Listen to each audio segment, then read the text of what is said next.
Yeah.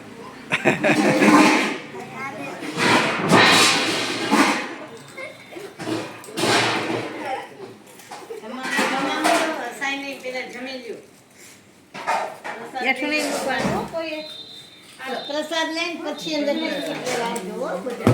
હાલો પછી ગુરુજી આપશે બધા બિસ્કિટ જમીન અંદર જાવ ને એમ હા જમીને પછી બિસ્કિટ નું પડીકું બધાને આપશે હો જમી લ્યો ને પછી અંદર આવજો હો જમી જમી